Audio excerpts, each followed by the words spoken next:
casket. And remember, there is danger in all knowledge, but in fear is the greatest peril.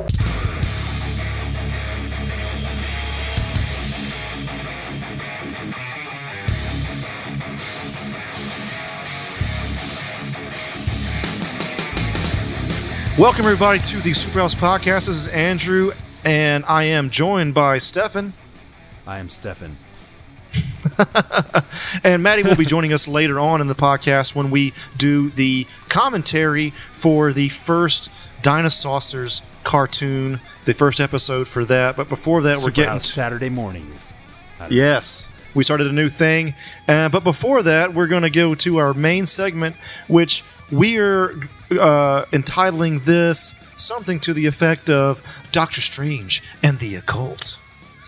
So, full disclosure, everybody knows on this podcast I'm a big Last Podcast on the Left fan, and I've become more of a Doctor Strange fan after seeing the movie, and I know that we are quite late in doing this because the movie's been out, it's on Netflix and all that, but hey, better late than never. And I was trying to find like the one definitive article online about the occult connections with Doctor Strange, and it seems like that kind of thing didn't exist. So interesting. Yeah, it was very strange. I mean, some of it did, and Doctor Strange. Some of it was sort of close to what I wanted, but in this episode, I'm trying to make the audio version of that article I wanted to read, and it's probably not as good as what I had in my mind, but I think it's close enough. So, getting right into it. In 1963, Stan Lee and Steve Ditko, R.I.P., introduced Marvel's Doctor Strange, a different kind of superhero who practiced occultism and held quasi-Buddhist beliefs that he learned from an quote-unquote orientalized figure named the Ancient One. Though Ditko was primarily the artist, he did write stories too. He wrote a 5-page summary of the character and his world, and took it to his partner in crime, writer-editor Mr. Stan Lee. He had been inspired by a long-running radio serial he had grown up listening called Chandu the Magician.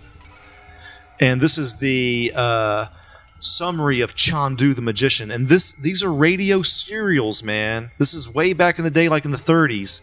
So this is it, full of magic and mystery. Chandu the Magician was a rip-roaring adventure serial broadcast originally by KHJ California in the 30s and was sponsored by White King Soap.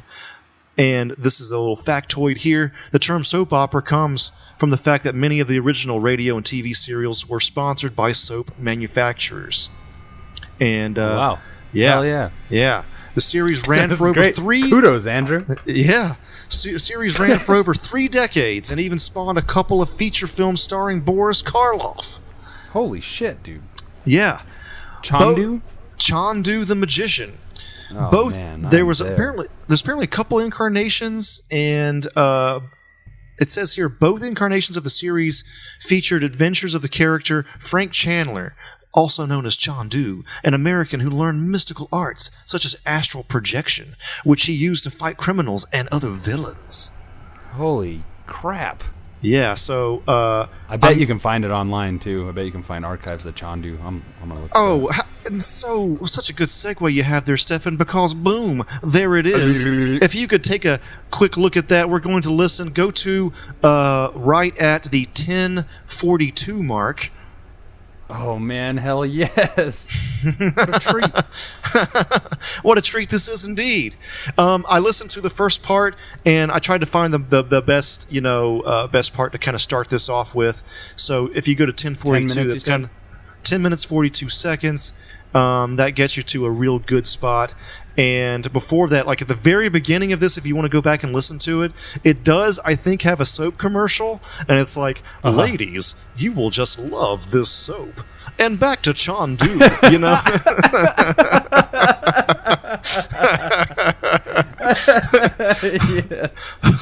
Yeah. So you said 10 minutes? Yeah, 10 minutes, 42 seconds. 42 You got seconds. it? All right, cool. 42 That's seconds. Fucking hilarious, man. Yep, I'm right there. Yeah. All right, so 3, 2, 1, start. Let's take a listen. All right, everybody.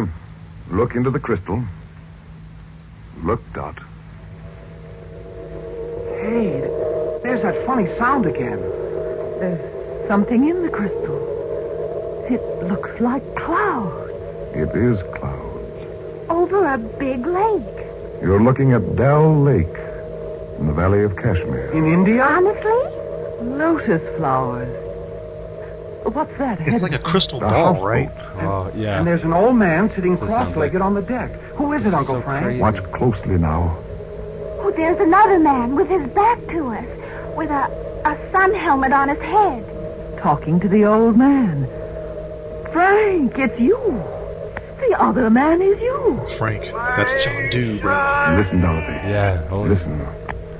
You came to tell God, this is me great. you are returning to America. Something tells me I should go back, my teacher. You do well to heed the inner voice.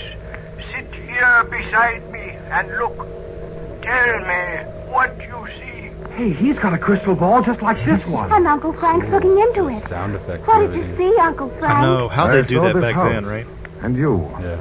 All of you. Theremins. You did. But why did Maybe. you jump up like that? My son, Wait, Dot. I want you to hear this. do not fear for those you love. Have I not given you the 3 secrets? Yes, my teacher. I know them now. What are those They secrets? should be enough. But now I give you the most precious gift.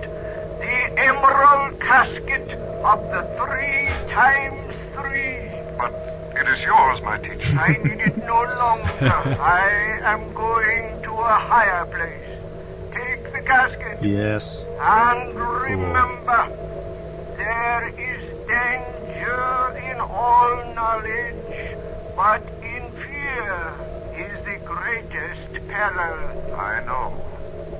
Still, I... That's an awesome quote, dude. Yeah, it is. Written that you have taken it. For countless ages it has been written, my son. Guard the secrets well. I will. And use them only for good. I'm Yes. sorry to say goodbye to you, my teacher. Only for good. There is no goodbye, Use the mystical arts. my son. Yet there's a shadow across the water. And an icy wind. Yes, there is, even Frank. here. I feel it too. Hey, Mom, you're here, not over in India. I don't care what you say. I feel a cold wind on the back of my neck. What does it mean, Frank? All What right. does it mean? Well, I think we can kind of pause it there. Captivating those radio programs, man. I love know. Yeah, it's the atmospheric nature or something. It's something like that. that. Yeah, the sound effects, and then the narrative is not so hard to follow. You know, I mean, they're just telling you next thing, but they weave it so well together as you're Right. listening to it, which is cool because then you're so limited in terms of not being like having a visual Right. cues for thing and stuff like that. So yeah, that was cool. I'd like to listen to more of those. Anyway, I was surprised I found that, man. But everything's Yeah. on the internet, I guess. thank you, internet. So getting back Look to it, into the crystal. Christians did also certainly speak out against the movie that came out 2 years ago. One Christian film critic said, Doctor Strange is a dangerous introduction to demonic occult deception. The Bible clearly Hell yeah. warns against the kind of occult practices and sorcery the hero in this movie learns to do in Deuteronomy 18:9-12 and Galatians 5:20. Also, in the movie, the hero's New Age occult guru teaches there may be no afterlife, that death is truly the end, and that this is a good thing. Hell yeah. Oh, hell yeah. It also, apparently, the writer-director, Scott Derrickson, for the movie, is an outspoken Christian. I guess he's a liberal Christian dude, but he is known that's primarily for making horror films with religious themes such as The Exorcism of Emily Rose and Deliver Us from Evil. Oh, wow, I didn't know that. It seems like he might have intentionally left out more dangerous elements of the occult. I don't know, man. There was a lot of stuff in there. Maybe he left out some of the crazier stuff, but that's also from the studio too, probably. Yeah, I think a lot of the things that tend to be deemed like people don't tend to like put them in movies and stuff, or like sigils and things like that. Yeah. Explicit diagrams and symbols of things that state very clearly like that they're connected to something or another. Right. So you tend to find that kind of stuff is made up. Right. In movies, or left out completely. So I see, like even I think even some of the scariest stuff, like even like The Exorcist and stuff, probably is limited in terms of how it represents certain things like that, or written word or anything like that could be read. Right. Might poison the well or something. Right. There's always something taken out. Yeah. Hell yeah. Going from one medium to the next and all that. Then others have said Doctor Strange is perhaps the most philosophically and religious fertile Hollywood movie since The Matrix. And then The Guardian wrote that in Doctor Strange, the occult can set you free. It can be used to save humanity. I love that. What's that from? The Guardian, I guess. Was it from? The movie. That's The Guardian hilarious. Said that about the movie. I believe. So say it again. The occult can set you free. It can be used to save humanity. Nice. I love it. Yeah, I'm trying to find all the best stuff here, man. So then I found another website called Jay's Analysis, and they had this to say: the whole point of Doctor Strange is that the titular protagonist enlightens himself through black magic. The genius neurosurgeon character of Doctor Strange is thus intended to embody the culmination of Western analytical and quantitative approaches to knowledge, openly confessing himself to be a materialist. After suffering a severe accident that ravages his hands, Strange discovers his steady grip has vanished, costing him his prominent medical career. That kind of sums up the beginning, but the whole like losing his grip, that's that I love that, like I think I kind of had that in the back of my mind when I saw the movie. Like that's kind of the theme of that whole thing as well. It's not just, especially it's so trippy, as an audience member. It's the kind of visual conflict they introduce to you, as well, to kind of like losing your mind along with him and stuff. Right, yeah, exactly. And it's like there's a few layers there, and I think that's really genius about the. I gotta watch that again. Hell yeah! It's such a good movie, man. I mean, it just came out like amongst a bunch of other movies. Like if it came out on its own, people would have lost their fucking minds. Yeah, even more. True. Yeah. It's kind of the good and bad with Marvel being so damn popular. Yeah. So, getting right into it here again, this is the connections to actual occult ideas. This is where we're getting into more of the nitty-gritty of it, all right? So, astral projection. This shows up quite a bit in Doctor Strange. You see Strange's soul leave his body, and he's looking on his body when they're doing the whole operation in the room, and that comes from probably in the comics a lot, but it's from the one in particular that I read called The Oath, and that was really good. And Beyond 50 Radio says the furthest you can reach with the astral body is the astral plane that is above the physical plane, also called the world of emotions. It is the source of psychic phenomena, ghosts, flying saucers, and the occult sciences. You can use your imagination to very easily manifest at will on this plane.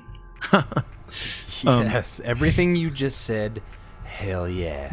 Is so fucking metal, bro. So metal.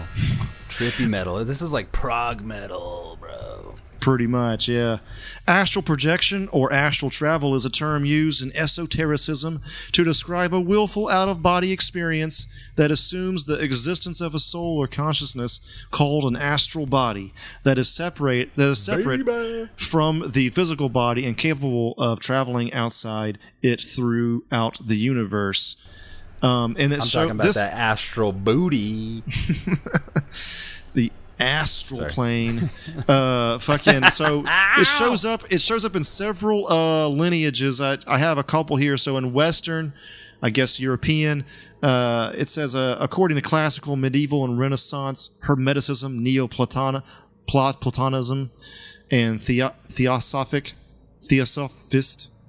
and Rosicrucian thought the astral body is an intermediate body of light, linking the rational soul to the physical body, while the astral plane is an intermediate world of light between heaven and earth, composed of the spheres of the planets and stars. These astral spheres were held to be populated by angels, demons, and spirits. Don't know what the difference between all those three would be, but that's what I got. It also shows up in ancient Egyptian lore, I guess you could say. It said that they taught that they present the soul, B-A, as having the ability to hover outside the physical body via the K-A, or subtle body. Subtle body, yeah. I've heard that. You have? Okay, I did not. I don't know about that. Yeah. It's like a spiritual space. Astral body. Yeah, that makes sense.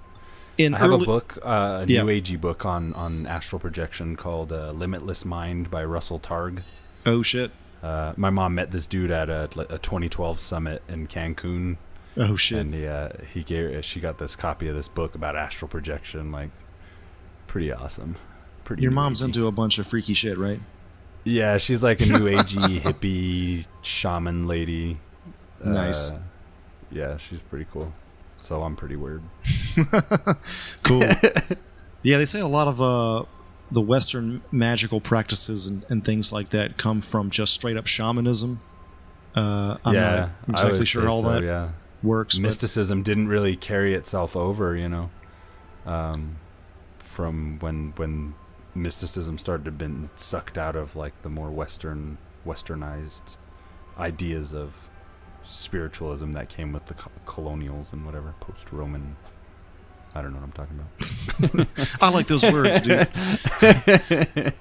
Astral projection also sort of shows up in Buddhism, where it says one of the many supernormal, I guess, maybe supernatural powers for those who reach the fourth jhana.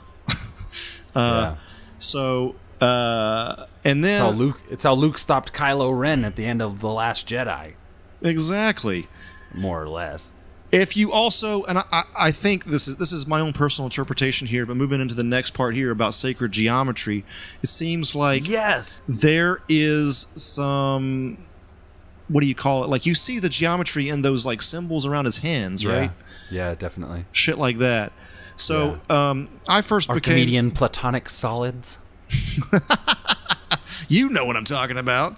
The drummer for Tool, Danny Carey, is known for setting up his drums in sacred geometrical patterns. You see these circles around Strange's hands when he charges up or is about to make a portal or something like that. Sacred geometry ascribes symbolic or sacred meanings to certain geometric shapes and certain geometric proportions. It is associated with the belief that a god is the geometer of the world. The geometry used in the design and construction of religious structures such as churches, temples, mosques, religious monuments, altars, tabernacles, and so on, has sometimes been considered sacred. The concept applies to sacred spaces such as Temenoi, sacred groves, village greens, holy wells, and the creation of religious art. Seems like it comes... I couldn't find exactly where it comes from, but I found a little bit of something on Hinduism and you mean the sacred geometry aspect? Yeah, Western occultism too. But maybe it goes so far back as like Indo-European, when the two, when I guess India and Europe were more connected. I used to have this book called Nothing in This Book is True But Is Exactly How It Is by Bill Frisell. I've heard of this, dude. Yeah, I found that book through toolband.com for my fascination with Tool, and then of course Danny Carey, like you mentioned. Yeah. But in that book, it does a pretty solid breakdown of how the sacred geometry works. And it's being taught by a guy named Drinvalo Melchizedek. Oh my God, okay, keep going. Sorry. Yeah, so this guy, he's just kind of like, he's kind of this legendary figure in like the New Age transcendent kind of culture that sprung up. Is in that like guy the late real, 60s, or is that like a 70s. pen name for some other dude, or what is that exactly? That's the thing. More than likely, exactly, like some kind of pen name or whatever. But he's believed to be like hundreds of years old, and he's like tapped into, he taps into a transcendent type of, like Doctor Strange shit. Like basically, this dude is like a new agey like god figure that's like this Doctor Strange type of figure who can jump in and out of planes and dimensions and things like that using sacred geometry. So I'm sure there's a point in this book, and the book gets crazy. It's nuts. But there is a point in this book where I think it points to where some of the sources of this sacred geometry come from. But I think if anything, it's a pretty intricate breakdown of how it all works and how it correlates to like things like the way that our bodies develop and embryos and numbers and basically all the shit that's in Tool's music is attributed a lot to stuff that's in that book and sacred geometry and Doctor Strange apparently. Oh yeah, I mean it shows up in all this kind of occult shit. It's and awesome, man. Yeah. So that's pretty much all I had. I think you had more about that than I did. No. About sacred that, geometry. Oh, okay, Yeah. So cool. Going on to the next one, one of the central themes of the film is that the universe is more than just material bodies made of atoms.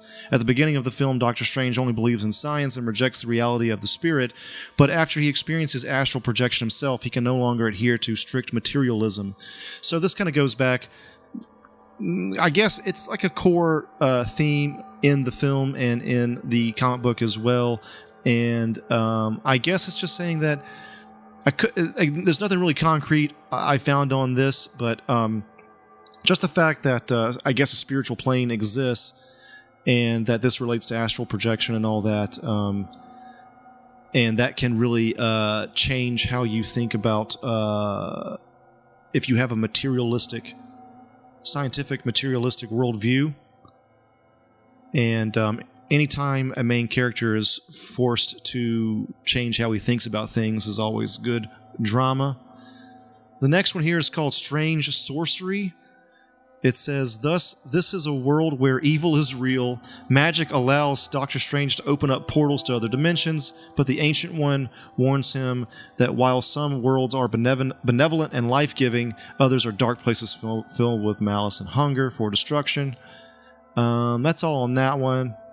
Eastern mysticism. And again, this is personally what I think what makes Doctor Strange kind of cool is that there's a lot of Eastern influence with this character. He goes to Tibet, and it takes him to the east where he's searching in the Himalayas for a fabled city called Kamartaj, and there was all this talk about the Ancient One being whitewashed because she's supposed to be Asian or Tibetan or something like that, which I do understand, but I do think that what's her name played she was really great in that role.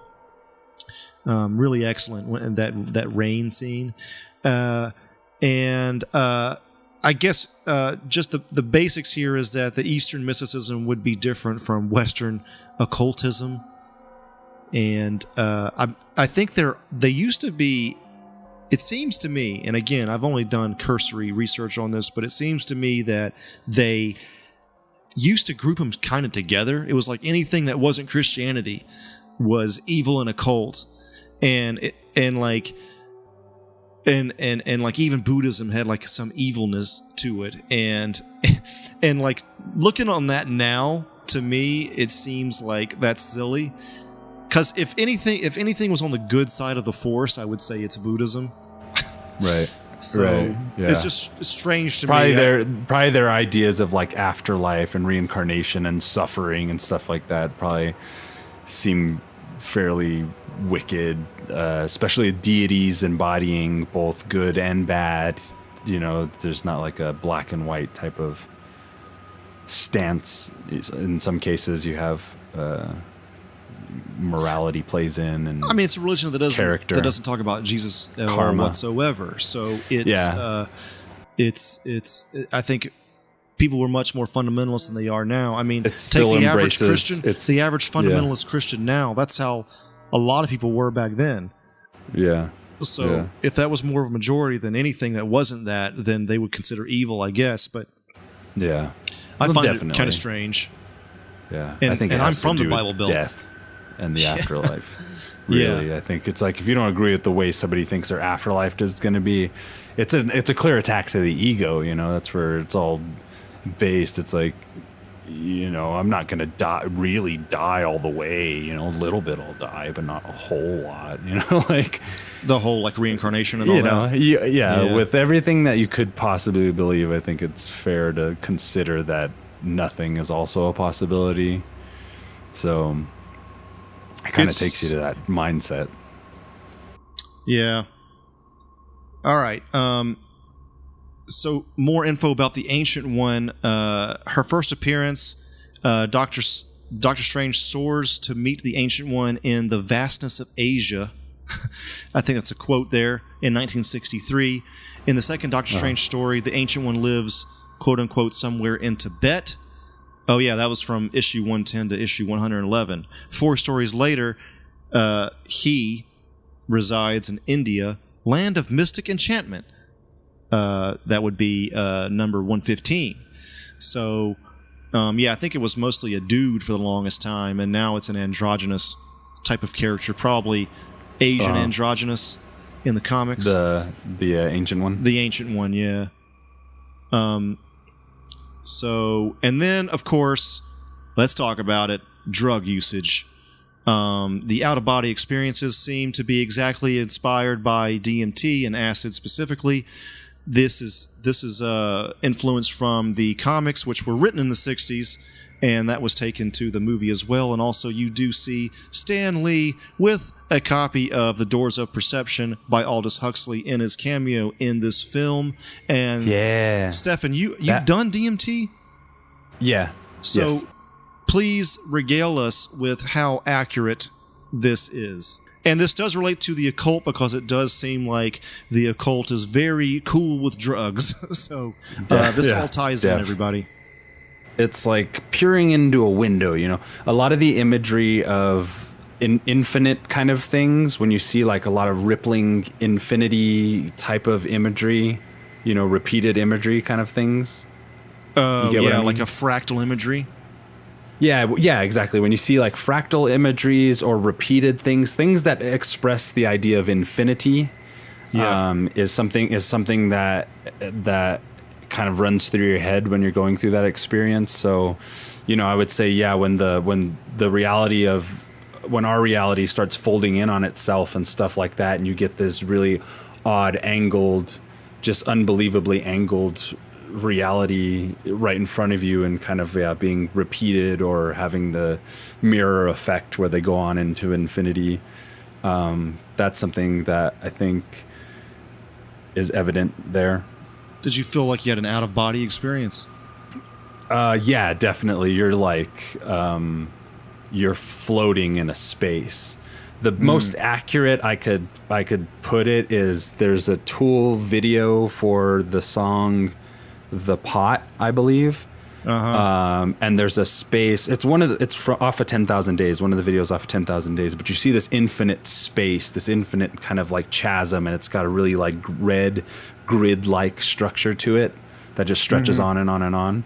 So that's kind of like you're floating in that space, and it's infinite and it's large, you know. So you're just a little speck in this infinite space, but it's very vivid, very colorful, and very structured.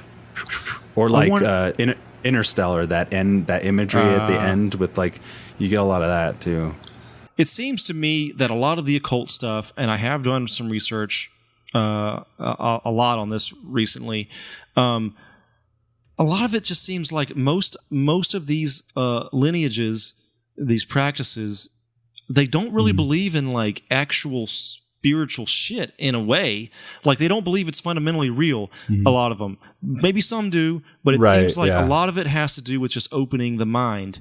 And that involves drugs. And you could probably, it seems to me a lot of the like ritual practices, things like that, opening the mind up and all that, it seems to be if the ritual helps, like it's almost like a guided meditation, but the meditation is induced via drug usage.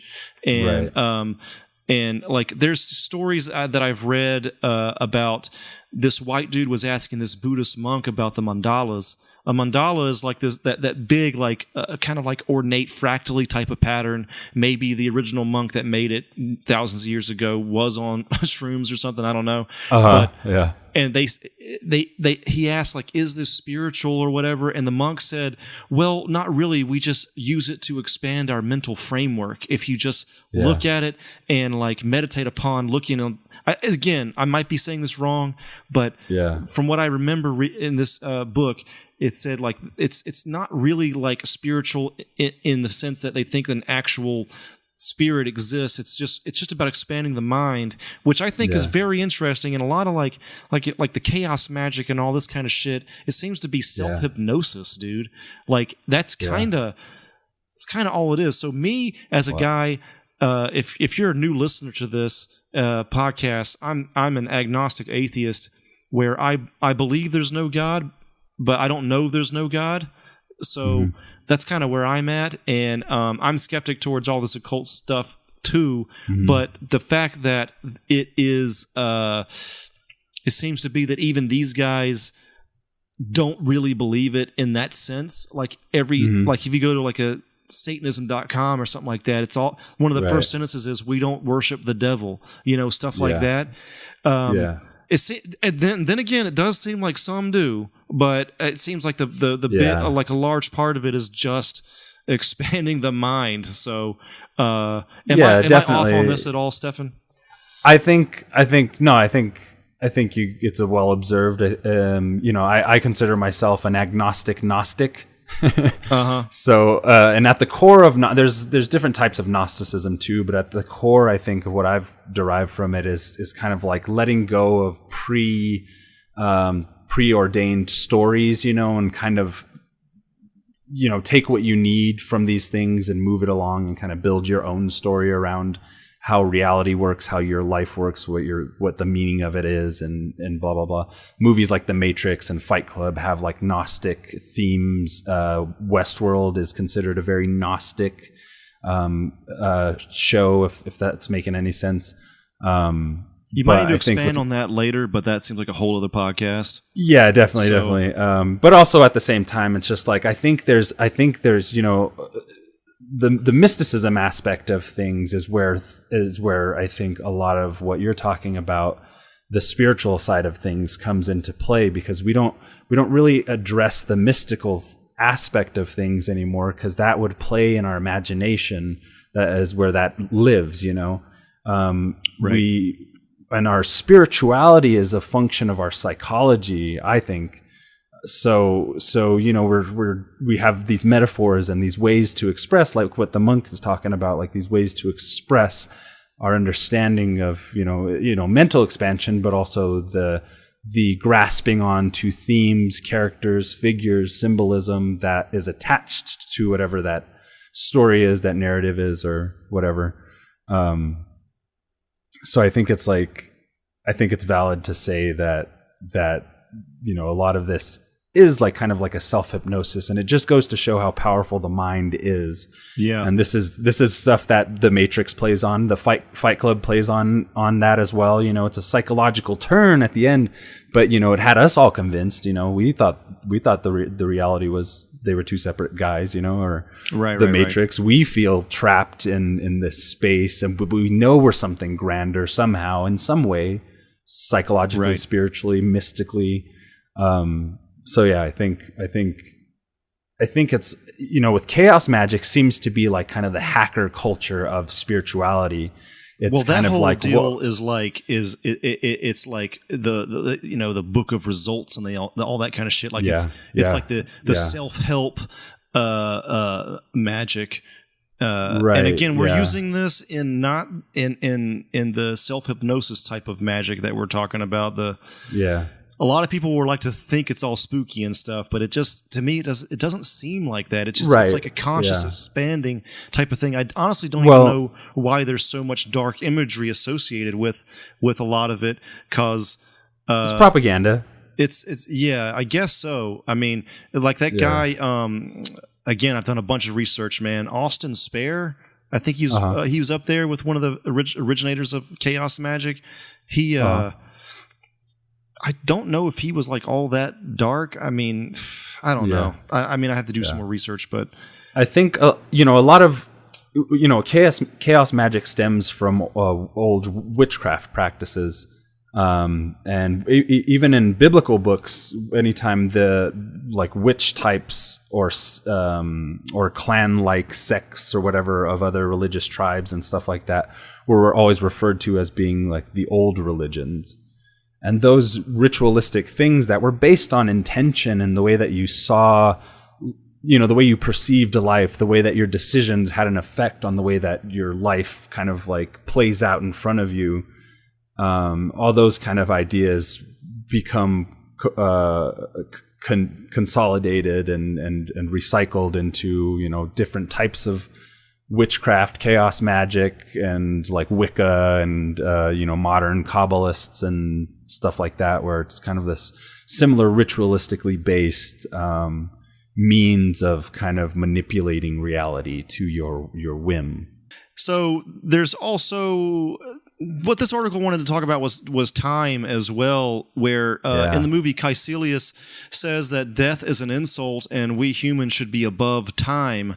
Time is an illusion. You hear that a lot. This is a common theme in the occult, and also like you hear a lot where people are talking about how like all time is happening all at once. And Grant Morrison's talked about this as well, like the me from like 10 years ago, where is he now? Like, where does that guy exist? I don't really know what he means by that. I mean, but at the same time, nobody really knows how time works, though. I mean, we can measure it, but we don't really know what it is. And also, there's no time travelers coming in from the future, so maybe we never figure it out. Yeah, so who knows? Yeah, I got to tell you, when I was really young, when I was maybe 11 years old, I remember thinking to myself, or even saying out loud, I wonder what the 35-year-old me is doing right now. And that was like kind of I was just playing at that, but that was kind of an understanding of time that I kind of grasped onto. And then if you think about how we're in the third dimension, and the fourth dimension being, time in some schools of thought, or, the space that duration exists within. If you're able to jump outside of that fourth dimension and to the fifth dimension and look back on that image of who you are, what you are, it would be, it would be like this worm. It'd be like a baby on one end and a dead old man on the other end, Wow. Yeah, you're right. Yeah. So it's like you would be a god at that point in some way, because if you would exist outside of time. There's imagery in the Bhagavad Gita of just that, it's like a rolling hilltop, and at the very end of it, you see or at the very top of the composition, you see a little baby, and it grows throughout its age, rolling up the hill into an old man that's like dying on the ground. Wow. So it's like this, the idea of time, dimensions, and then you also have the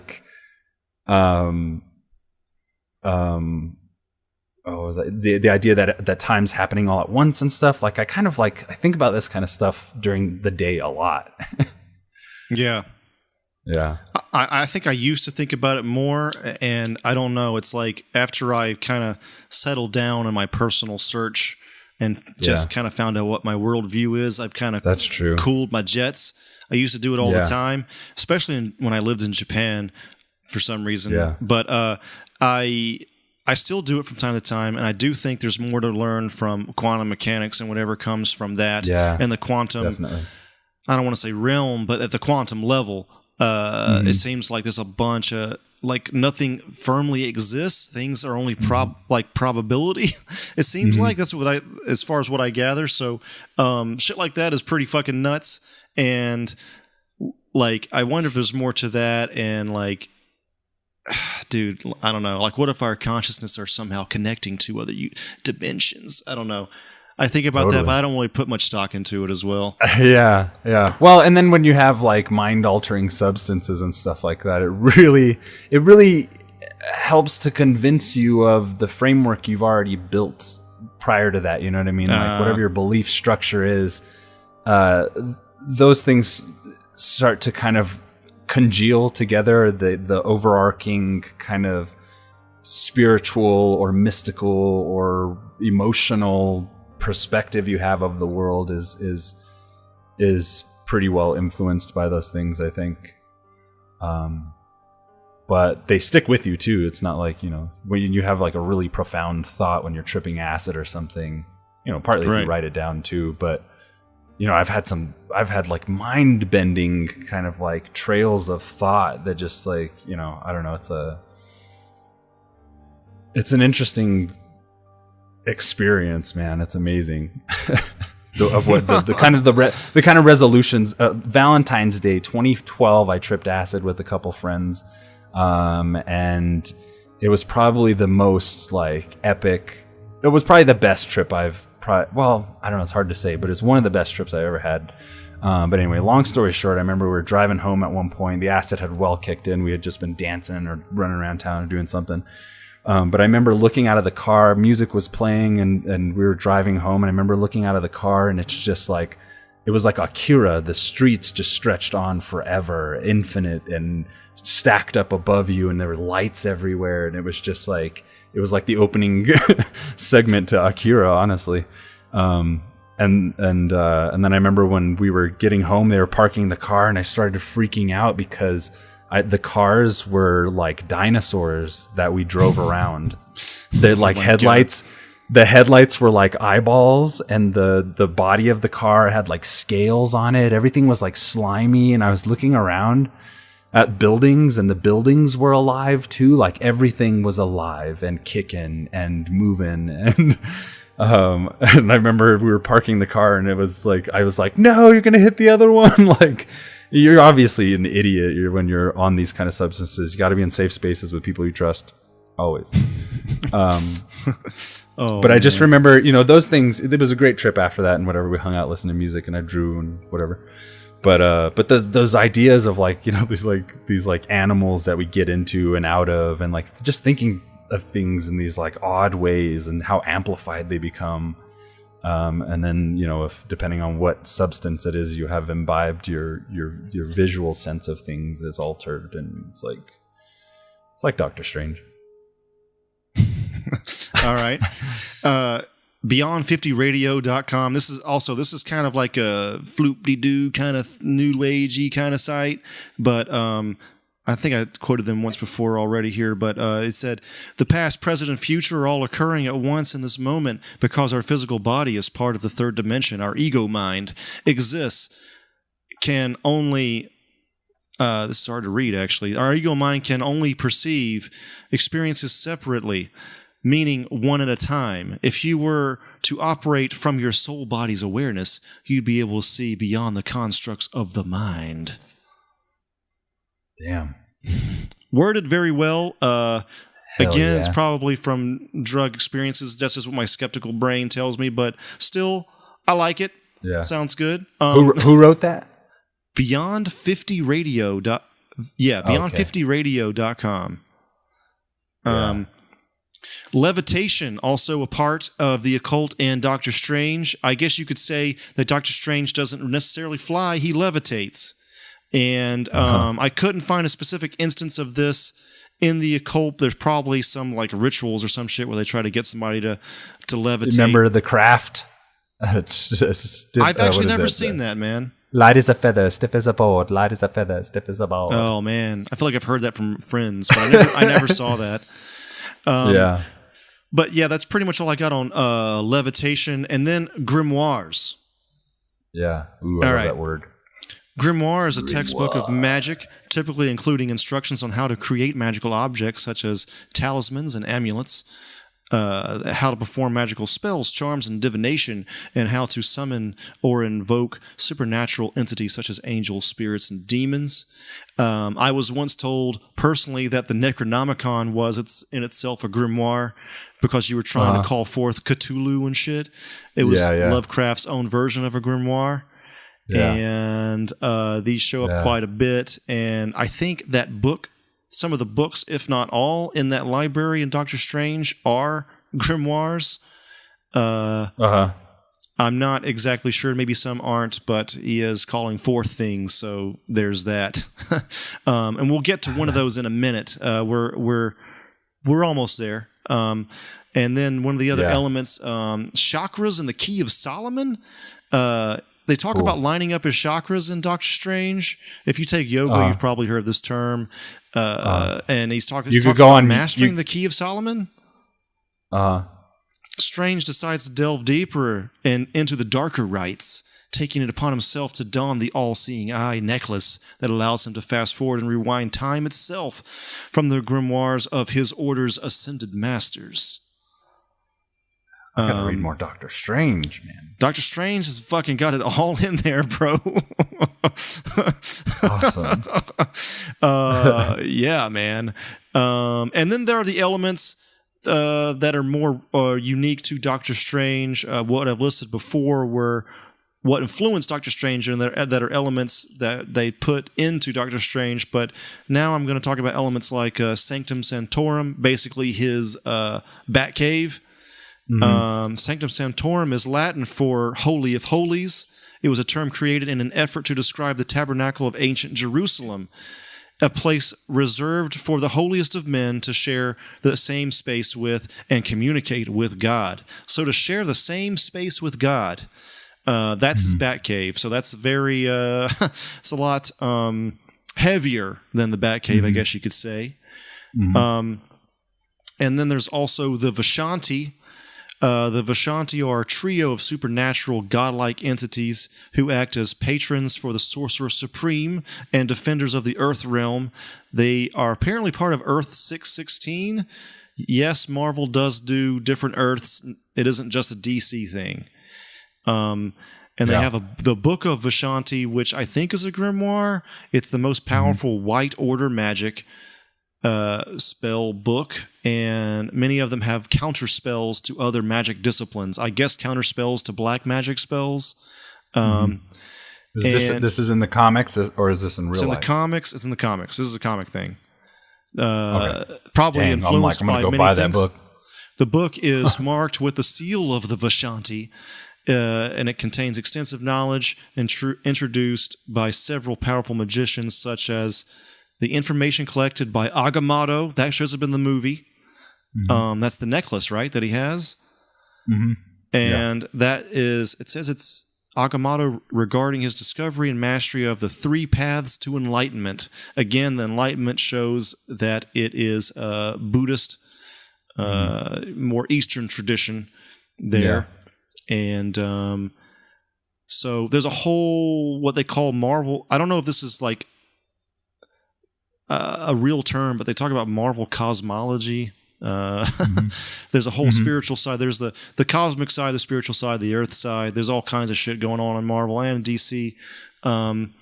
So the Eye of Agamotto, this is the necklace that he has, right? This shows up in basically anytime Doctor Strange is on screen, pretty much. That they extract Thanos gets the time stone out of it. That's correct. It says here, in designing the eye, Ditko drew inspiration from the real-world charm, the all-seeing eye of the Buddha, known among Buddhists as the amulet of snail martyrs, a Nepali symbol meant to protect its wearer against evil. In the film, the eye contains the Time Stone, one of the fictional universe's Infinity Stones, diverging from the comic's continuity, where the Time Gem is owned by an ancient being named Ord Zions. Whoa. The Agamotto emerged from the terror of Ashtur, benevolent elder goddess of Earth, as she was moved by the unyielding joy of a blind boy, circa 25,000 BC. There's all kinds of shit like this, man. Then there's Ashtur, a fictional character appearing in Marvel. The character is depicted as an elder goddess as well, born from the demiurge, sometime billions of years ago. Unlike her siblings, Ashtur had a fascination with the realms beyond Earth. Whoa. Sweet. So, winding this up, in his world, like our own, the scientifically minded coexist with the religious and the spiritual, albeit tenuously at times. When he fights alongside his fellow scientifically powered superheroes, his abilities and wisdom enhance the team, providing a certain balance. And that balance, watching the MCU, it just makes it a lot more interesting, I feel. Again, we saw Stan Lee reading The Doors of Perception by Aldous Huxley in his cameo, and the movie and the comic have all kinds of nods to psychedelia, and the character was created in the 60s. It was good. It was really good seeing this, and I've never done DMT myself, but I hear there was a very accurate portrayal by you, Stefan, and a lot of other people. Like, there was this other dude on Reddit. It was like they pretty much got it. You said they nailed it, but I think somebody else also said something to that effect. I would say LSD more accurately, but yeah, I've only done DMT once. Okay. Yeah. But definitely saw some trippy shit. And I hope that they continue with this and don't water it down, and for the inevitable sequel. So there's probably a lot more to this, but that's kind of the primer on Doctor Strange and the Occult. As you can see, they really do not. They're not fucking around with it. They really lean into it. They also, more than likely, Ditko and Stan Lee did a shitload of drugs in the 60s and 70s whenever they were doing this shit. And if you look at some of those older comics, man, they are trippy as fuck, dude. Yeah, I'm sure, man. Hell yeah. That book, Doors of Perception, you're talking about, it shows up on Star Trek The Next Generation a couple times. Really? That I've seen. Yeah, Picard will be reading it. That's kind of cool. I've been meaning to get a hold of it because I love, Aldous Huxley, Brave New World. But that book seems to be more like his exegesis, like Philip K. Dick wrote, or something, like a more kind of like philosophical kind of book. Right. So that pretty much wraps it up. What'd you think about that, Stefan? Nice. I actually really love that, man. I love all those topics and stuff. I really like listening to podcasts on the occult and like different belief systems and correlations to things and stuff, without dipping too deeply into like conspiratorial thinking and stuff like that, but definitely like the occult. And now Doctor Strange, like I really love the Doctor Strange movie and seeing him in Infinity War, and then just left me wanting more. And so now I'm just like gonna have to go back and read some of the pivotal Doctor Strange arcs and stuff. I really love everything that they're kind of playing around with, and by doing this episode, connecting the two or drawing a connection between the two and stuff, whether it's been done on other sites or whatever, was really fucking awesome, I thought. Yeah, I thought it was really cool. I mean, I didn't know much about this stuff until I started listening to last podcast, and I mean, I've always had some sort of interest in cults and stuff like that, but I didn't know much about the chaos magic stuff and all the I knew about sacred geometry from Tool, and I knew like when I was kind of going through a crisis of faith type of thing when I was a kid, not a kid, like a young adult. I did learn about Drunvalo Melchizedek, and I read some David Icke books and shit like that. Right. Yeah. And a lot of that stuff just seems a bit crazy, but I do for me, I do like if I take the skeptic route, then the whole self-hypnosis thing and just expanding the mind. Like I can see personally, I can see that being a what do you call it? Like a real thing, and having maybe some worth to it. But as far as like actual spiritual things, I just I don't know. I mean, I would say more than likely this is the agnostic atheist in me. I just more than likely doesn't exist. I can't say 100%, but I would say more than likely. I always like to see that, or I always like to think that, most of what we decide is real or not real is purely based somewhere in our psychology and the way that we feel about things and like the way that we describe those things in the material world. We're used to this material world where everything should be accompanied by some type of visualization or whatever, some kind of defining trait. I think that it's like really, I think the mind is so powerful that honestly, whatever you believe is essentially real, within your dome, Yeah, real on the inside. Mind, but you gotta get to the point where this gets into some philosophical shit too. But as far as like,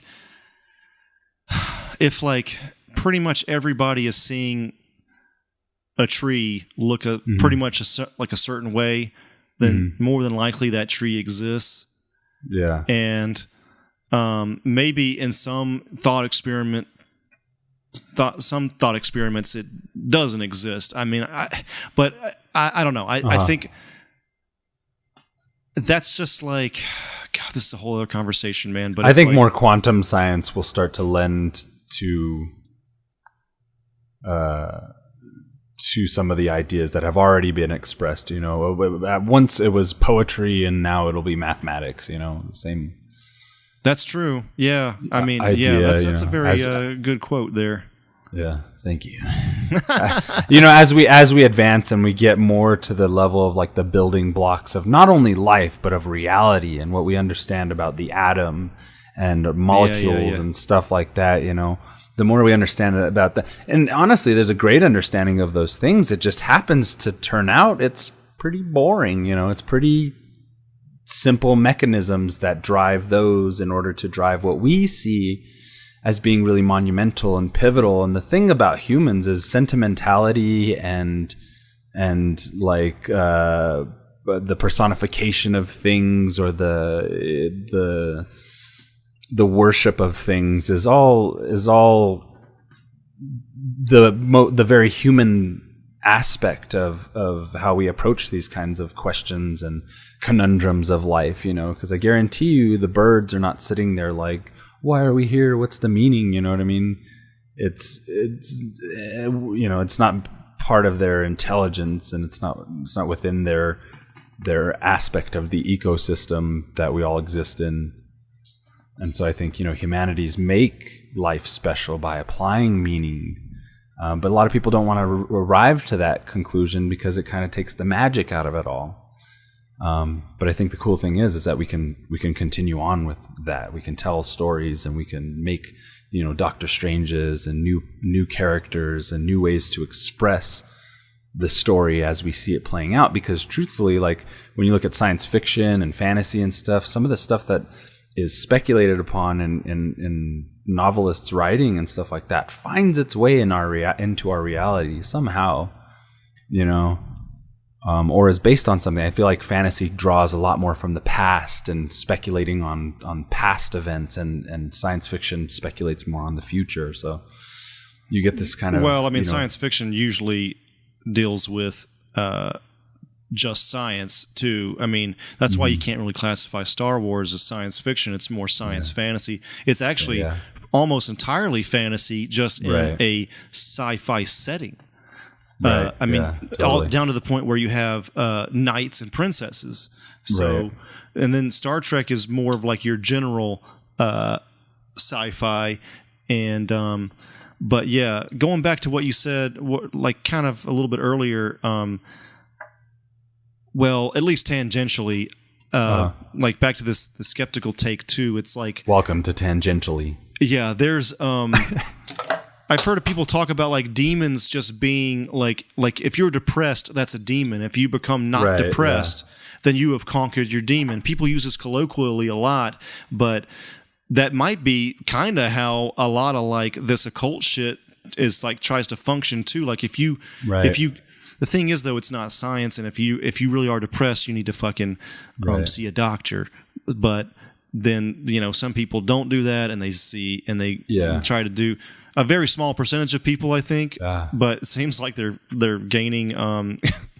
Imagine what it might be like for like a devout Christian schizophrenic or something. You know what I mean? Like, the motherboard can glitch out and break down.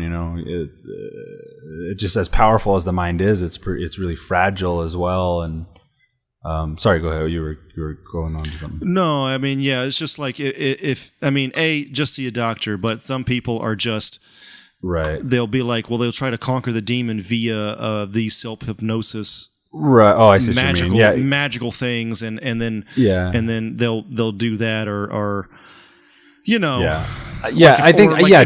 if a childhood bully is what do you call it, like suffers from a trickster demon or some shit like that, like Right, like okay. it's kind of like you've added more pageantry to a Yeah, scientific definitely. Yeah. idea, and in some ways with our ape brains, maybe that's somehow easy to understand at Yeah. times than science.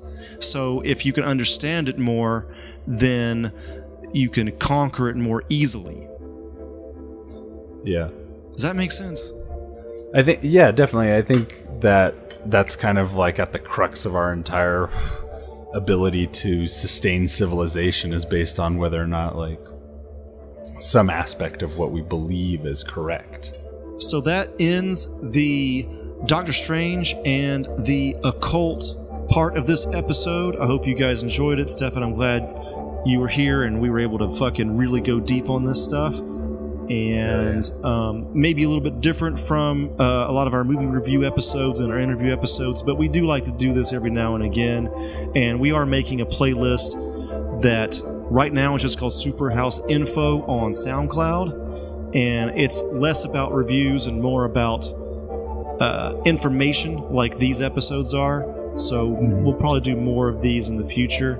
But basically, that's it. And We're going to jump into a segment called SuperHouse Saturday Mornings, where Andrew, Maddie, and myself sit down and watch cartoons from yonder yesteryear and commentate on them to see if they stand the test of time. So catch us after the break for that hot shit. This is Stefan from the SuperHouse Podcast. Be sure to check us out on Patreon, on Facebook, Twitter, Instagram, and any other godforsaken social media outlet that we should be floating on. We are basically on all social media. Yeah, all social media. Mainly Facebook and Twitter and Patreon. Check out the links in the description. We have a lot of cool goals set up on our Patreon. Like if you donate $1, you'll be able to give us a topic for us to talk about. And we'll talk about for maybe an hour or more. Who knows how long it'll take. And that's pretty tight. That's the coolest thing. Wait, we're on the internet? That's pretty good. If you And we can make money. What? If you donate $1,000, you get full frontal nudes. We haven't set that up, but it's a possibility. You give us $1,000, who knows what'll happen. Check us out. I'll do that. I'll do that. You get to go on a date with one of us for $10,000. But you pay for everything. You get to have your way with Maddie for $20,000. For $1 million, I'll give you Joey for a weekend. For $30,000, we'll help you hide a body. Check out our Patreon. SuperHouse Gigolo Project. 2018. Links in the description. so, why'd you want to watch Dinosaurs here, Stefan? I think since we spend a great deal of time talking about like nostalgic stuff, about like our favorite kids' cartoons and stuff like that, I thought it'd be worthwhile to revisit some of those things as well as lay our adult commentary over the top. You know, if you're familiar with listening to us, then you know we don't mince swear words. So I just thought it'd be a funny way to kind of reconnect back to that, especially because like, you know, a lot of these cartoons in our minds we remember as being like really great, but then going back sometimes they don't stand the test of time. Right. But at the same time, that's part of the charm with some of them. As you get older, you're like, yeah, it's cheesy, but I like it. So it'll be interesting to see how we respond to this. And I think, I don't know, it's just a fun thing to do, essentially. And you've never really, you actually didn't have this in your area growing up, right? Yeah, I guess not. I don't ever remember really hearing about Dinosaurs, and then after last episode where you guys were talking about it in the cartoon hidden gem countdown, I was like, damn, I really want to see that. And then from there, the idea kind of snowballed into this, which is you know, it's kind of in our imaginative spaces we can see ourselves as our 9-year-old Maddie, Andrew, and Stefan as breakfast buddies watching Saturday morning cartoons. No, I want to watch Dinosaurs. No, I want to watch this. Yeah. So yeah, well, eventually we'll get to pick ones and That stuff show like that. sucks. Don't use that language at the dinner table. We're not at the table, Mom. We're eating breakfast in front of TV. In front of TV. Quit yelling. And Maddie, you watched this at least a little bit, right? Growing up. Yeah, I don't remember it as well as like some of the other stuff that I watched, but I remember being really into it. But it was one of those weird shows where I would only. It was like one of those hard ones. Like I could never catch like a lot of episodes, you know. So yeah. I just that stuff just happened. Like some cartoons, I got to see all of it. And then some would just be like, I guess it just came on at a weird time. And I was like, Mom, we got to get home. The cartoons are on. And we just wouldn't make it. Or I didn't wake up early enough. I don't know. Pretty much the same thing for me. I definitely watched it. Don't remember how much, but and I remember the theme song stuck with me for a long time. And this is actually my first time revisiting this as well, so we'll see what the nostalgia goggles do for us today. Sometimes it's rough, dude. Sometimes I tried watching some G.I. Joe and I just cannot do it. I cannot get through it. I'm especially sorry. Oh, that's why like when they posted the real Ghostbusters on Netflix, I was like hesitant, but I really wanted to rewatch some of those episodes that I really liked. And man, it's pretty good. I felt like it was way better than like going back and watching Transformers or G.I. Joe now. Like, and He-Man's pretty good too. I rewatched some of that recently, and I was like, all right, these two are good. I can rewatch these. Yeah. That kind of led to the idea too, because I was just like, I was going back and watching older stuff and being like, damn, this is good, like so good. I'm especially interested to see like some of the dialogue bits and stuff like that, like all the funny hokey stuff. You know, if you ever read comics from back in the day, it's like Stan Lee dialogue. You know, it's like so cheesy, but dude, yeah. Like I'm gonna not to spoil too much, but there's definitely a line in the intro where in this where he says the dinosaurs are leaving, Bossasaur. You know, so yeah, I saw that. Yeah, we're just prepare thyself for this. Anyway, I'm ready. Enough of chit chat. Lead us in, Stefan. All right, man. So we're gonna watch the very first episode of the Dinosaurs. This I've seen a couple seconds so far, making sure that the clip that I downloaded worked. But I have seen none of this. Otherwise, these two guys have seen it. Long time ago. You guys, are you guys loaded up? 000. All right, cool. And we're gonna go on start. 3, 2, 1, start. Alrighty, I'm excited. Alrighty, I'm excited. I love how that pterodactyl just came into flame gliding and then yeah. like, good animation, guys. Pretty typical so far. Although this dinosaur design is awesome. Yeah, it's so sick. It's the resolution on this clip we're watching is poor. Fair. It's fair. It's fair. I've seen much worse. Yeah, we can make it out. Designs are great. For all. I like how the UFO is just a dinosaur-shaped ship. It's not even saucer-shaped. Oh, no. You don't need to be aerodynamic in space, Stefan. That's true. Shit, I like the board. Maybe it's something that we could use for a new weapon against the dinosaurs. Yeah. So these are the bad guys, huh? Yeah. Face a tar pits too that we're landing here to investigate. I like the T-Rex's voice. That guy. So kind of rough. He was waiting for validation. These are the good guys. All right. All-American cheeseburger and fries. That's like reminds me of the Burger King Kids Club. Yeah, Wheels. And Kid like Vid. Wheels. Kid Vid was the coolest guy. Hell yeah. Come in, Allo. It's Paul. This music, man. Yeah, great. So good. Synth heaven. Paul. What's going on? Oh my god. Dinosaurs. Tyranno trouble. Tyranno trouble. Keep an eye on him. and call any of the other secret scouts who are available.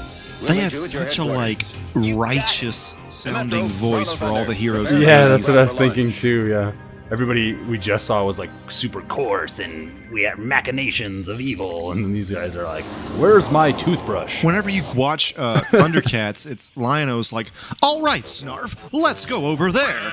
You know, Yeah. super right, like righteous. Maybe he's just on the spectrum. Maybe. Does this clip not have the intro? The music, I guess not. Oh man. Dang, maybe we'll tack that on somehow. Yeah. You idiot tops. Now, once we get into the mountain and find some of that ore, Don't they have we'll dino have a new weapon scooters? against the I dinosaurs. can't remember, man. That's too bad. It looks like they're trekking. And here is the way into the heart of the mountain. They just like walking, dude, like dinos do. the creeps. Yeah, I guess they're used to it. The Doug Bill dude was complaining about it earlier. Oh, was he? Yeah. He's my favorite one so far, I think. Let me just I like say, none of these dudes look like they can fight except for T-Rex guy. Yeah. That Triceratops, he's girthy. Yeah, maybe he's just fucking antlers or whatever. He looks like an Octoteraslops. He could backhead you. Yeah, he's got a lot of horns. This guy, though, dude, you just smack that bill, and he's done, He dude. rules. You like him? Yeah, I like his color scheme. That red with the like blue It's nice to thing. see He's you got a both duck so face. eager. Yeah. Pretty cool. Pretty cool. This is kind of hard to watch. We're almost. And look. I like the light effect on those flashlights going through the cave. I don't believe it. Look at that. Look at that. Animals. I'm not hating it so far. Dinosaurs. Democrats. Oh man. Liberals are. Oh, the dinosaurs are this Oh, they keep trying to prove collusion. But it'll never work. All of them, eh, Frank? This valley must have protected them somehow. This is. So these are like the hardest. I don't think they never released toys for this, right? They just had prototypes, I guess. They might have released some toys. I know that was what. No, yeah, you're right. You're right. That is what Yeah, happened. it was like the first wave was going to come out, but it wasn't popular enough. Right. So if you ever got your hands on those prototypes, that'd probably be a payday. Right, right. What was that? Huh? Oh, nothing. Oh, great. Bossosaurus. Bossosaurus. Go back to the mothership and get the equipment we'll need. Right away. Why didn't we bring the equipment when we left the ship the first time? Nothing will be able to stand against me now. Bossosaurus is a Not even you. dumbassosaurus. When are Yes, the the two ships gonna meet? rule. Guys, I've got the Tyrannos in the Hidden Valley pinpointed. Oh, those ships are I just awesome. can't believe it. Real dinosaurs. And what are we then? Cheap imitations? We can't allow the Tyrannos to enslave those poor Are creatures. there only like 3 people on each team? Do something to stop it. Right you are, Sarah. Oh, 4, and they only got 3 here. Oh, here we go. Here's my fucking jam. God damn, this Yeah. song is great. These vehicles are sweet. This would have been an amazing toy line. It's too bad. Make sure these things Fuck, dude. work, Staracco. I have no I love time 80s for jams. failures today. Yeah. The Oh, music is it'll righteous. certainly work on these dumb beasts. There's You know they gotta literally get only paid. one lyric, though. Or me. What is it? Dinosaurs. Dinosaurs.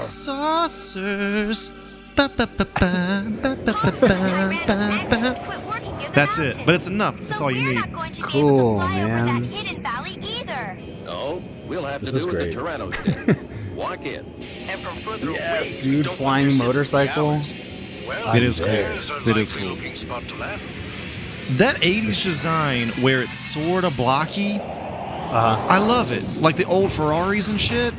Yeah, Lamborghinis, like This rainforest I like that looks more in this impossible. newer, like sweat it, more Bronto contoured Thunder. shit. We'll show Yeah. you the ropes.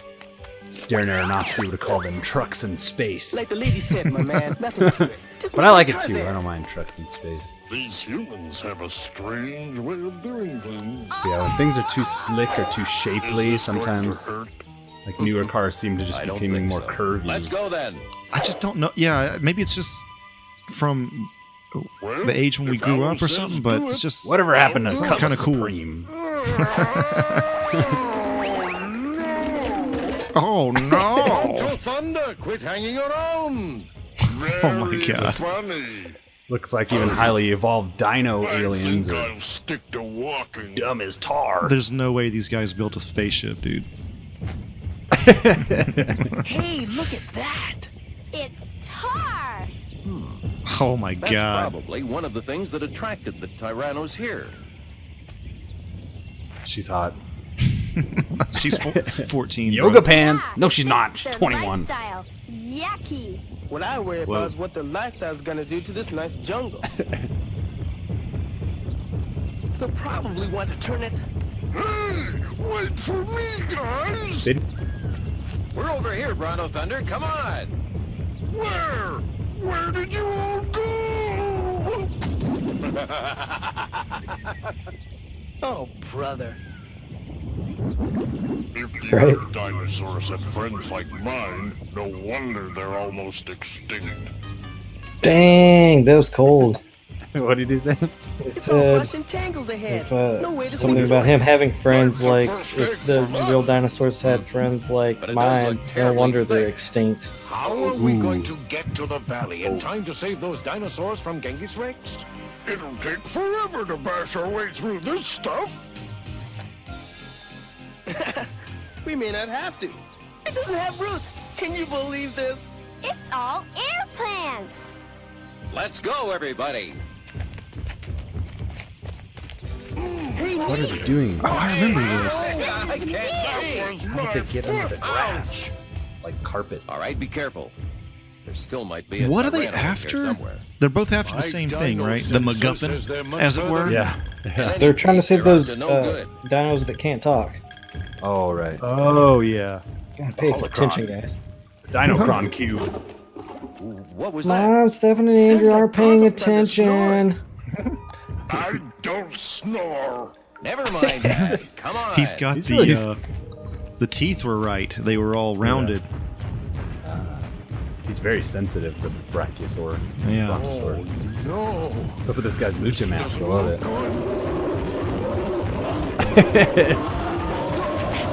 I'll try and reason with him. Dinosaurus. It's the biggest dinosaur that ever lived. And it This looks like the acting with this maddest girl, dude. dinosaur that ever lived. It's ridiculous. What do we do now? Did they just make up a dino fact? But friendship usually works best. Kiss him! They probably used Hi there, big guy. dino facts from when the show was made. This motherfucker's insane.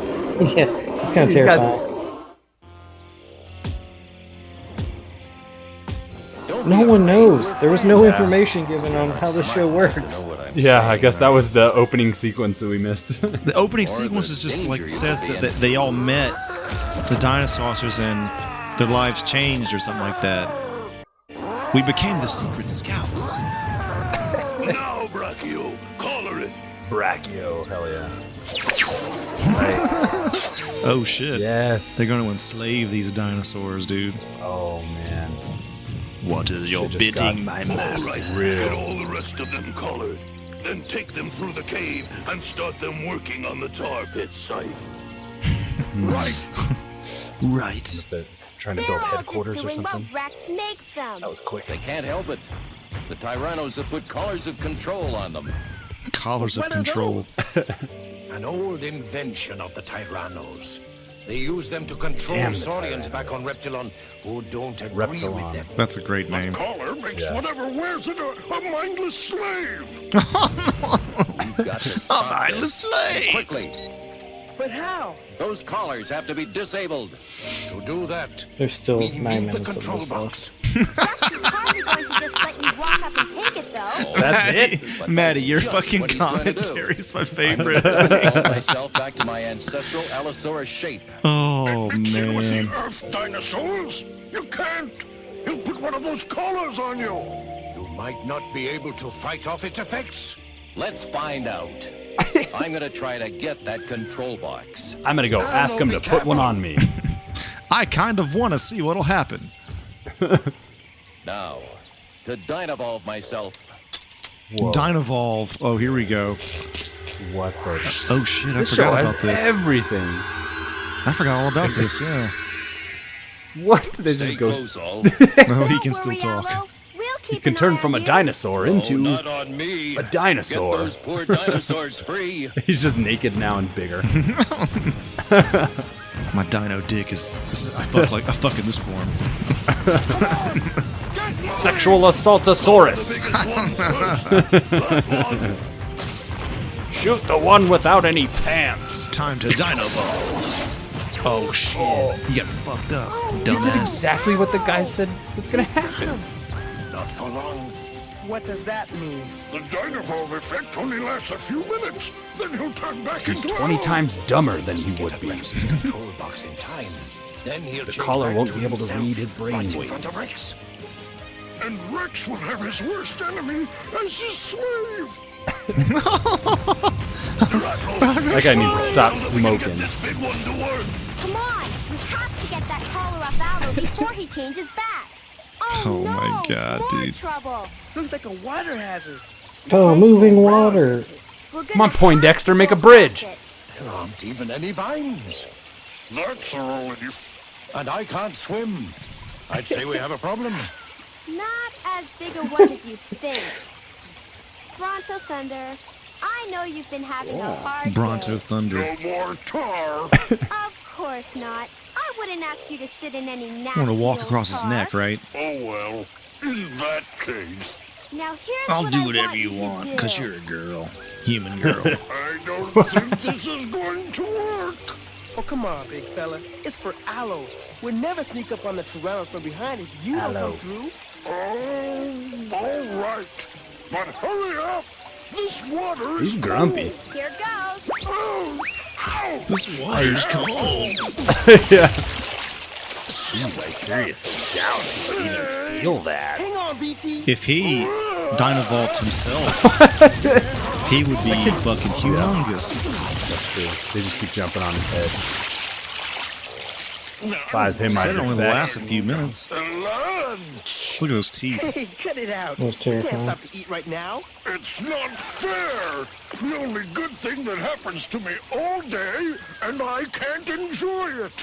You can do that later. Oh my god, dude. He never Oh, the gets what he song's wants. back.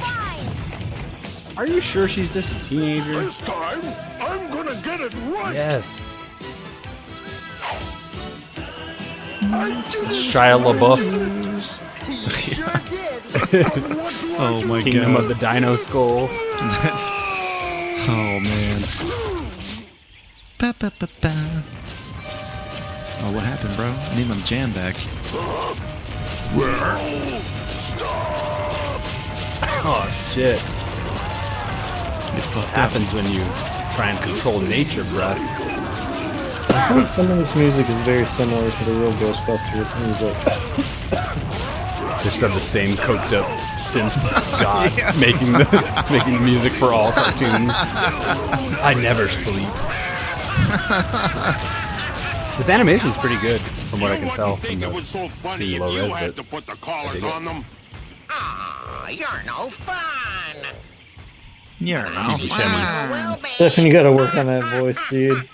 Ah, you're no fun. They went that way. Come on. Touch my dino testy. I think I'm going to get the hang of this.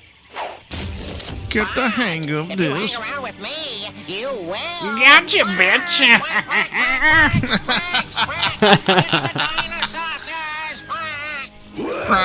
Get them!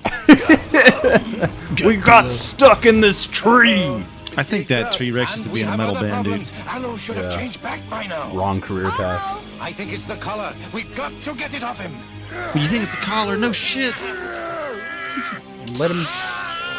Your plan went to shit. You guys are dummies. Look at this. This guy's a little bitch, You dude. like the way I crash? Let's see I was how just kidding. you fly. Fly, idiot. Boom. Nice place you've got here. That didn't seem like it hurt. I wanted his head to hit the tree, dude. Boy, are my arms tired. Nice place. No. Seriously, folks. Seriously, folks, is he a fucking comedian? Ring, Oh yeah, use tough the ring. crowd. I want to see the ring. What happens here? Yes. Does she dino evolve too? Oh, she gets added agility or something. She gets a double jump. Yes. I'm going to get you pesky mammals out of the way for They'd good. shoot that thing at me, but it wouldn't even fit around my dick. She actually gets hot. Yeah, But I'm told you sure she's she's wearing yoga young. pants. She's a fake character, so we can kind of say it. But yeah, I would never do any. if this fake character's bio says 21, it'll be all the better. Oh yeah. I mean, by now she's 18, over 18. Anyway, if we consider the time frame here. This rope, that rope is amazing. Holding this guy. That little kid ties one hell of a knot. He's a Boy Scout. There's one missing. One who'll be We should have bigger never than climbed this tree. Dinosaurs.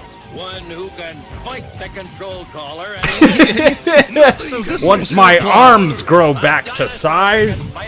You think so, do you, Allo? Then try your luck against my cousin here. Oh shit, my cousin, bro. Yes, dude. It's more than twice your strength. Dino How does he fight. know But that? at the same time, I've got something this poor creature doesn't.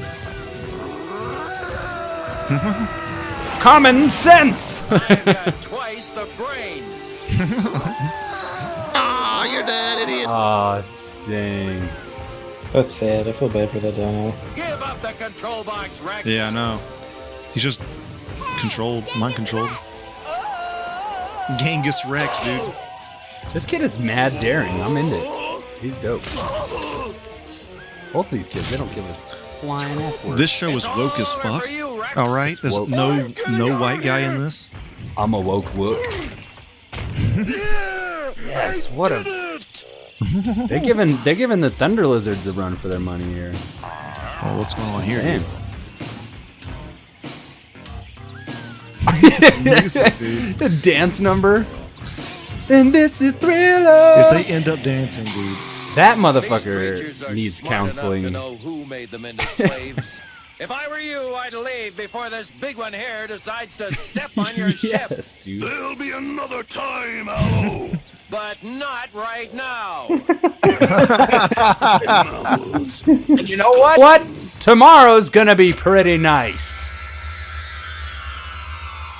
Wow, it's a much That's smaller. better. Now we've got to seal up this place so that no one will bother these dinosaurs again. Maybe they'll give us a hand. Or a claw. This last one should do it. Great Allo. writing. Great One good push comedic from the other timing. side will bring all the rocks down. No one will ever be able to use this entrance again. The Tyrannos don't control them, but we do now. Hey, Sweet. You think I could keep this baby Friendship, Apatosaurus if I the told ultimate my form mom of and followed control. me home? Sure, you shouldn't have any trouble housebreaking it. On second thought, maybe I'll pass. You're classist bitch. They just lock him in there? No saucers. Yes. Love it. Man. Yeah, episode 1 of Dinosaurs in the tubes, guys. What if we just have What a do we- Dinosaurs cast, dude? Yeah. We just go. This will just, instead of Game of Thrones, we'll just do Dinosaurs. Maddie, how do you feel about this? Man, it was kind of hard to watch. Yeah. Bit of a tough sit. A little bit of a tough sit. It was a tough sit. I don't know, man. I don't know if I want to do that again. No, yeah, I it's not as good as I remember when I was a kid, but I think when you're a kid, if as long as it has a cool song and cool designs, you just will watch anything, you know? Yeah. I liked it. I personally really enjoyed the episode. I don't know. I feel like some stuff shouldn't be revisited. Dang. I liked it more than Maddie, definitely. Yeah. I look back at baby Maddie and go, "You had no taste. You're a fool. You're a foolish fool. You'd watch anything. Turn on the TV. There you were. Yeah, no standards." Yeah. Well, that's part of the fun too, is seeing how shitty something has become. Yeah, no, I mean I get why I was drawn to it. It had dinosaurs in it, so I know why I watched it. Right. They kept me watching. I liked the vehicles. I liked all the characters. I thought were pretty great, and the designs were cool. I'm eager to see episode 2. If we're not down to SuperHouse it, then own cast. watch it extracurricular. Yeah. New episode of Westworld. Hold on. This is your first time watching it, Stefan. So I guess this is a win for you. Yeah, I liked it. I could do more. All right, cool. Yeah. I definitely want to see the misadventures of the Dinosaurs and the fucking Tyrannos, baby. Like at some points, I was like, maybe I'm down with the Bossosaur's plan, but then, morally by the end of the episode, you're like, nah, I'm a Dinosaur guy. There needs to be more of them. Yeah. Like, there's only 3 and 4 on each team. It's like, like I want like a Transformers thing where there's like a shitload of them. I'm sure that was the plan. Yeah. And the first wave, essentially, you have the first wave. You're looking at them in terms of action figures speak. We just never got to that second wave. Yeah, I would, at the very least, for kitsch factor, would love to see some either custom figures of these characters or a new line. There's some crossover comic that Michael Uslan got made. Dinosaurs and some, I forget who they're crossing over with. Maybe Transformers, but are they a Hasbro property? Because then they could turn up in the fucking Hasbro cinematic universe. I think it was Galoob back in the day, but who knows where their rights are now? That's right. I could Google it, but I'm too lazy at the moment. But Google Galoob. No, I mean whatever crossover comic that. You know what? Fuck it. I'm doing it right now. Let me just look it up real quick. Galoob. Dinosaurs comic. Galooglin. All right, let's take a look at this real quick. Oh, they got kind of a cool looking one. Is this new though? Lion Forge? Hold on a second. Lion Forge. Shit. I know, but it's part of their line or something. Maybe that's what it is. Lion Soars. There we go. Michael Uslan brings back Dinosaurs in Lion Forge's August 2018 solicits. Yeah. It's Lion Forge Comics. Yeah. So, maybe it's their own line. Yeah, it's their own line, but it's wow. The artwork's a little bit more updated. It looks like there's 4 human characters, only 1 girl. And are the designs similar? Are they added upon? Let me send you a link. Check this out, fellas. Check this out. Look at this evil dino holding the world, dude. Oh fuck, man! Shit just got real. Oh, they're grown up. I recognize 2 characters at least. She's a babe. She lost the pink suit though. Wow. Reptilon has just found its sister planet Earth, complete with water fauna and a billion pieces of meat. Is that all they have is the cover so far? I want to see the interiors, bro. Yeah, I know, right? Reptilon.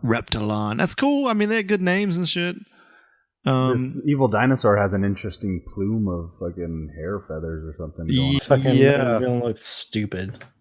I mean, the drawing doesn't look great. The proportions of the head is kind of silly, but I'm in. I thought this crossed over with something else and was going to be bigger, but it's probably it's a 5-issue miniseries.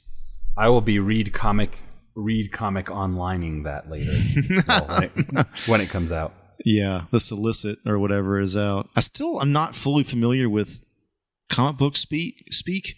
That means it's gotten the green light basically, and they're making the thing. What, solicit? Yeah. A solicitation is just, it means it's coming out. Okay. Yeah. Yeah. All right. Got it. I'd be down to watch another episode of something. The whole idea is just like MST3K, the cartoon we're watching. Right. I like the idea. I definitely want to continue doing it. Like it's when it comes to SuperHouse, I am the yes man. I'm like, well, fuck, let's do it. any of this shit's worth trying. You know what I'm saying? So I'm definitely down to do pretty much whatever. All right, everybody, that was episode 100 and what is it? 36? Where are we? This is 136. Yeah, I think you're right. Yeah. So it was really fun doing the Doctor Strange stuff. I'm glad you enjoyed it, Stefan. I hope our listeners did as well. Kind of feel bad that Maddie couldn't have joined us for this one. For that part of this episode anyway. And want to once again thank Shasta and Matt Herring too. You're part of the list. And if you want to be added to the list, we want you to go to patreon.com/SuperHousePodcast. We have a $1 tier and a $5 tier, and good old Matt Herring is part of that $5 tier, man. So thanks a lot for that shit, man. This shit is a lot of extra work on top of our jobs and our our lives in general. So, man, I know Stefan's been doing a shitload of work, and we have a bunch of shit coming. I'm Thunderwolf Drew on Twitter. And Thunderwolf Lives on Instagram. Please check out the new SuperHousePod.com. At the bottom of that, in the footer, we got a SuperHouse shop link. That's basically a link to our TeePublic page, and you can get the SuperHouse shirt. I'm wearing it right now, by the way. Mine came in. Yeah. Dang, you're a good one. Going to be wearing that at Comic-Con this weekend. Fuck yeah. And promoting that stuff there and all that. And what else we got, Stefan? I was just going to say something. Yeah, so in the coming weeks, I'm starting to wind down on a couple projects that'll be coming out soon under the Superhouse Podcast umbrella on our YouTube and also on the Facebook page and the SoundCloud. But what I wanted to say was I'll be trying out a few new different things here and there with the Facebook posts, trying to bring little entertaining tidbits and stuff and posting a little bit more, blogging a little bit more. So stay tuned for some, what's the word? Unadulterated? Unadulterated, stepped upon terrain in terms of what we've done so far on SuperHouse Podcast. I feel like I've got a good momentum going with some of the projects that are coming out, and the podcast itself, the brand that we've created, has kind of stimulated a lot of really interesting ideas that are being put together. I just started shooting new Hot Package episodes. I keep buying toys, so I'm trying to figure out how to make this addiction a positive and productive thing. And so really excited to show off what I got in store for the new Hot Package episodes. And I don't know, I have been doing a lot of work, a lot of artwork and stuff, but it's been really good. It's got me into this mode where I just can't stop creating. So stay tuned, listeners. Awesome. And what's your social media shit again? My Instagram is STFNSNTCRZ, all lowercase. Don't know if that matters. I got some pictures I'm gonna post up on there from traveling and stuff, and some stuff I've done recently. But check out our Instagram, the Superhouse Instagram, for updates on episodes and cool artwork and stuff like that. And as I start producing more artwork and stuff, for sure it'll pop up there. But other than that, I don't remember my Twitter. And if you don't remember, you don't use it that much. Actually, check out my YouTube channel that is linked to the SuperHouse Podcast YouTube channel. I have a feature-length film that I did in 2010 that turned out pretty good, and a couple short films, and just little odds and ends that I've put together over the years that are fun to look at. Go check that stuff out. I got a couple other projects dropping there pretty soon. So that's probably all my social media. If you have any requests for what cartoons we should watch as well, and comment definitely. on that would be most appreciated. Yeah. And we have, man, I wish I could say, but I don't. I like to keep things under my Stetson. But we do have some pretty cool interviewees coming in soon as well. I know I keep plugging them and they're not showing up, but they are coming in, and stay tuned for that. And hopefully I can get more people this weekend in San Diego. So yeah, that'll be awesome. Good luck to you, Andrew. Thanks. I'm excited for you. I wish I was going. Yeah, I know. It's kind of crazy that I was going this year as well. I wasn't planning on this, but it happened. Yay! So anyway, episode 136. Andrew signing off, y'all. This is Stefan, and I am also signing off. We used to be 4 ordinary teenagers. Until one day, we met some new friends from out of town. They were called Dinosaurs. My friends and I became the secret scouts, allies to these dinosaurs from outer space, and joined in their battles against Genghis Rex and the evil Tyrannos. The dinosaurs are leaving, Bossasaur! Well, follow them!